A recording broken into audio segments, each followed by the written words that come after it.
L'homme ne vivra pas de pain seulement, mais de toute parole qui sort de la bouche de Dieu. Voici votre moment de méditation quotidienne.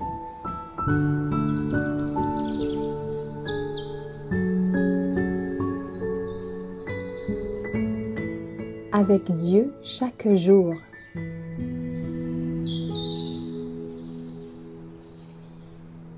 Je veux mettre une garde à la porte de mes lèvres le 18 mars. Éternel, mets une garde à ma bouche et veille sur la porte de mes lèvres. Psaume 141, verset 3. Il n'y a peut-être aucune erreur que jeunes et vieux soient prêts à commettre que celle de passer sur certaines paroles vives et impatientes de leur langage courant.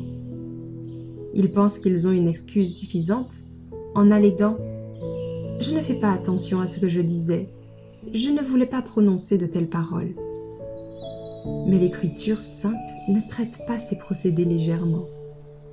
La plupart des contrariétés de la vie, de ses douleurs, de ses tourments, sont dues à un caractère emporté. Des paroles vives, irritées, irréfléchies, prononcées dans un moment de colère, peuvent provoquer des malheurs qu'une vie entière de repentir ne suffira pas à conjurer. Oh, que de cœurs brisés, que d'amitiés froissées, que de vies ruinées par les paroles vives et dures des personnes qui auraient pu apporter consolation et guérison. L'homme ne peut, par ses propres forces, dominer son caractère. Mais grâce au Christ, il peut acquérir la maîtrise de soi.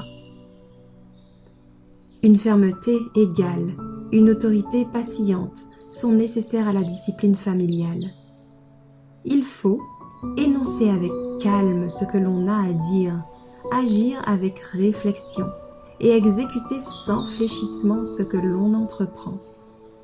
Ne laissez pas les rides plisser votre front, ni les paroles blessantes s'échapper de vos lèvres. Dieu inscrit dans son livre de mémoire toutes vos paroles. Le surmenage provoque parfois la perte de la maîtrise de soi. Mais l'Éternel ne vous contraint jamais à la hâte, jamais au mouvement compliqué.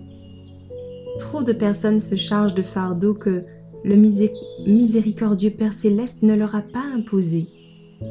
Il ne les a pas et jamais appelés à accomplir des actes successifs avec une hâte folle. Dieu désire que nous nous rendions compte que nous ne glorifions pas son nom lorsque nous nous chargeons de trop nombreux fardeaux.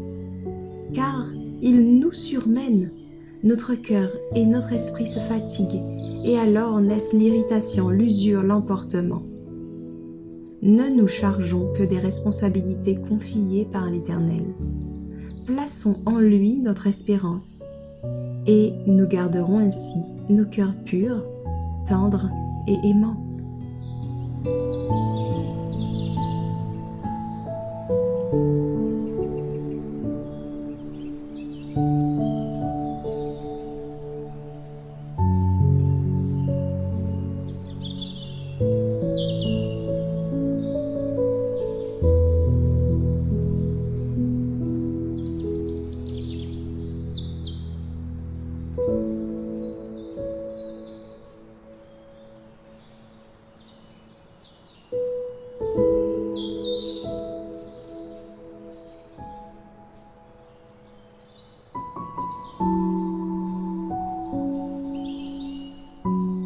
Merci d'avoir écouté cette présentation.